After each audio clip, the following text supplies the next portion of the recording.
বন্দুকের সামনে গেছি আমি, গুলি আমাদের গায়েও লাগতে পারতো। আমি তো মানে আমাদের গুম করছিল, গুম কমিশনে তো বেছে আবেদন বেছে করছি 11 ঘন্টা ইয়া, পাসপোর্টওয়ালাদেরকে কেন সেইখানে ইয়া আসে নাই। এখন এখন আপনি আসছেন, উনি আসছে প্যারিস থেকে, একজন আসবে লন্ডন থেকে, একজন আসছে আমেরিকা থেকে, এরকম এত ঠিক আছে এক্সপার্ট দরকার আছে আমাদের। আমি লয়ার, আমার বিরুদ্ধে 14 বার নেস্টি ডিফেমেটরি নিউজ করছে বসুন্ধরার গ্রুপের পত্রিকা ব্যবহার করা, আপনার বিরুদ্ধে করছে জেনুইন মামলা, সে সব ধারাগুলো বাদ দিছে।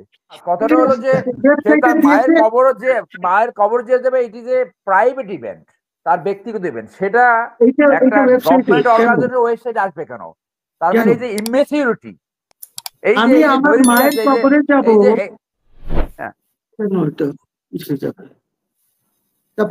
আমি ওইটা বলছিলাম যে মায়ের কবর যাওয়া সেটা তার একটা ব্যক্তিগত কাজ, ব্যক্তিগত, ঠিক আছে, মায়ের কবর যেতে পারে, সেটা তো একটা সরকারি কাজ না, সেটা তো বিডার কাজের সাথে সম্পর্কিত না। তো ওই যে ইমেচিউরিটি ধরে নিয়ে আসছে, ধরে নিয়ে আসে নাই, ও বিচারে করছে কি, ও কাউরে ইউনূস সাহেবের কাছের কাউকে ম্যানেজ করছে। আমার মনে হয় ওই যে নূরজাহান আছে না, ওকে ম্যানেজ করছে। নূরজাহানকে মাটা ডাকছে, খালাম্মা ডাকছে, খালাম্মা আমার একটা সুযোগ দেন, এই খালাম্মা আমি সব করে দেব। এইখানে ব্রিটিশ আমেরিকান টোবাকোতে চাকরি করতো, তারপর গ্রামীণ ব্যাংকে চাকরি করতো, খালাম্মারে ধৈর্য বোধ হয় এখানে আসছে।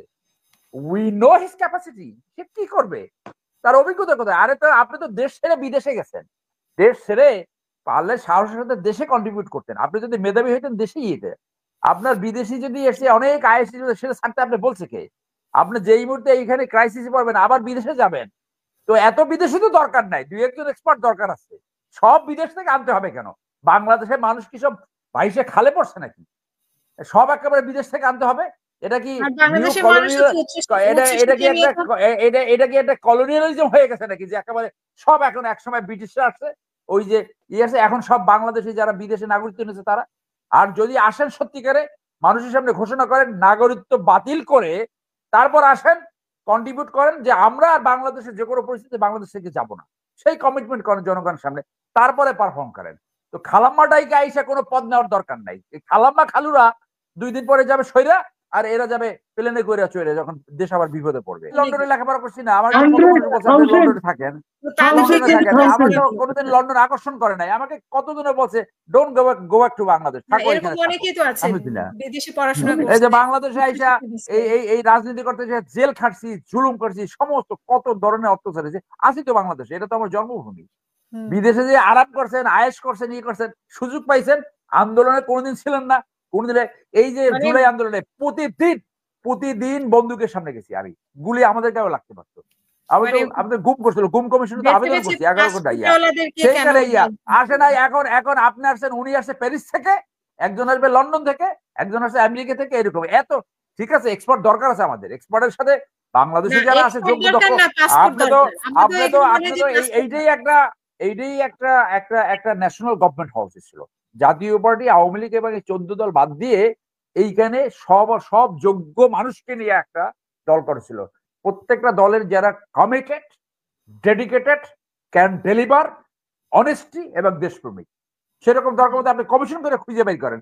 আপনি এত কমিশন করেন, তাহলে গভর্নমেন্টে যারা কন্ট্রিবিউট করতে সেই কমিশন করে বের করেন।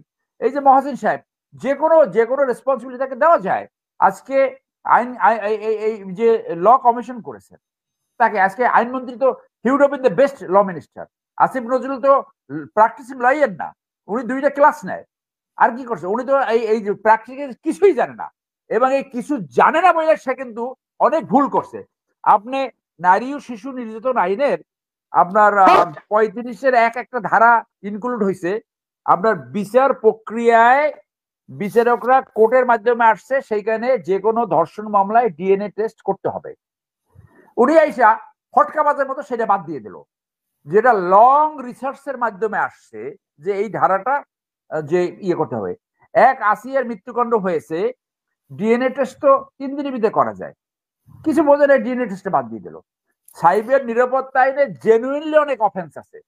পলিটিক্যালি মোটিভেটেড যে মামলাগুলো হয়েছে সেই মামলাগুলো বাদ দিয়ে, এই যে মুনিয়ার বোনের আমি লয়ার, আমার বিরুদ্ধে 14 বার নেস্টি ডিফেমেটরি নিউজ করছে বসুন্ধরার গ্রুপের পত্রিকা ব্যবহার করা, আপনার বিরুদ্ধে করছে জেনুইন মামলা, সে সব ধারাগুলো বাদ দিছে।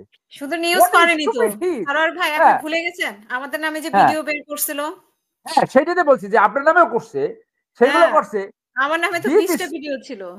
দিস স্টুপিড আসিফ নজরুল কোন সব মানে একটা স্টান্টবাজি করার জন্য এই সব ধারা নাকি বাদ দিয়ে দিয়েছে, শুনলাম, খবরে শুনলাম, আমি গেজেটের জন্য অপেক্ষা করছি। আমার একটা মামলা মুনিয়ার বোনের এই বোনের লয়ার হওয়াতে এই এমন নেস্টি ডিফেমেশন করছে, 2 বছর তদন্তের পরে সেই চার্জশিট দাখিল করছে, মামলা এখন শুনানিতে যাবে। দিস স্টুপিড ম্যান সব ধারা বাতিল করে দিচ্ছে। অর্থাৎ মামলাটা এখন আমার নতুন করে আমার অন্য ধারায় যেটা অ্যাট্রাক্ট করে সেইখানে আবার মামলা করতে হবে। তার মানে কি, এটা তো ধারণা করা যায় যে এই বসুন্ধরা গ্রুপের কাছ থেকে সে বেনিফিট পেয়ে থাকতে পারে, সে ম্যানিপুলেটেড হতে পারে। আপনি যেটা পলিটিক্যালি মোটিভেটেড মামলা হয়েছে সেইগুলো বাদ দিবেন, আর সাইবার নিরাপত্তা আইনের যতটুকু ইয়া করার সেটা করেন। সব এই যেগুলো অফেন্স ধারা যেগুলা সবগুলো বাদ দিয়ে দিচ্ছে। এই যে অভিজ্ঞতা নাই বলে যে প্র্যাকটিস করে না, সেই জন্য এই ভুলগুলো করছে। তো তার সাথে তারে তো বানানো হচ্ছিল মহসিন রশিদ সাহেবের অ্যাসিস্ট্যান্ট বানানো হচ্ছিল। He can serve under a able lawyer. ও তার সে নিজে ইন্ডিভিজুয়ালি এই মন্ত্রণালয় চালার মতো তার ক্যাপাসিটি নাই, সেই জন্য সে ভুল করছে এবং আরো ভুল করবে ভবিষ্যতে। ধন্যবাদ।